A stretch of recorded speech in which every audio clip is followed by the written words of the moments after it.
नमस्कार मंडळी, कसे आहात? आज आपल्या नवीन घराची वास्तुशांती. उंबरठ्यावरील देवीची पावलं आणि रांगोळी आपल्या घरात आनंद, समृद्धी, सकारात्मकता आणते आणि देवी लक्ष्मीचं स्वागतसुद्धा करते.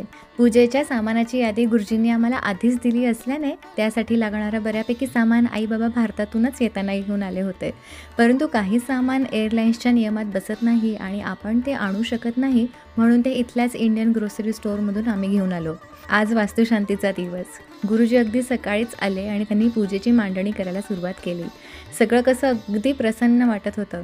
आपल्या देशापासून दूर आपल्याला हवी तशी सगळी पूजा व्यवस्थित होईल का नाही असं सारखं वाटत होतं. खूप भव्य आणि फॅन्सी सगळं असावं असं मला अजिबात वाटत नाही, परंतु जेही काही करू ते अगदी मनापासून असावं एवढंच वाटतं. मी खूप खुशीत होते, कारण वास्तुशांती पूजन तर होतेच, परंतु आई बाबासुद्धा आज आमच्यासोबत आलेत. महत्त्वाची गोष्ट म्हणजे पूजेसाठी गुरुजीसुद्धा मराठीच होते, त्यामुळे खूप छान वाटत होतं.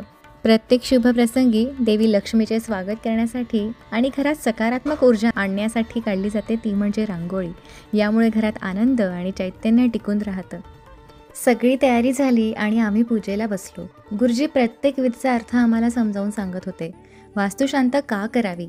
कारण वास्तू उभारली जात असताना खोदकाम, मोठ्या दगडांची तोडफोड, झाडांची कापणी, असंख्य प्राणी, जीव, जंतू, मुंग्या, पक्ष्यांची घरटी या सगळ्यांचा नाश केलेला असतो.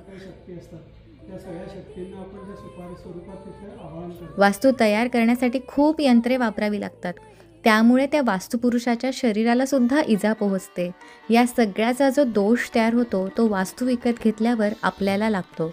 म्हणून त्याची क्षमा याचना करता यावी, तसेच सर्व देवतांचे पूजन करून त्यांची प्रार्थना करता यावी. आपल्याला दोष लागू नये व वास्तुपुरुषांची कृपा प्राप्त व्हावी म्हणून वास्तू शांत करतात. पूजा खूप सुंदररित्या पार पडली आणि अगदी सगळं मनासारखं झालं. शेवटी एवढंच म्हणेन, अर्जुनाच्या रथाचे श्रीकृष्णाने केले सारथ्य, विदुला आणि श्रीधाच्या संसारात सगळ्यांचे नेहमीच आदरातिथ्य.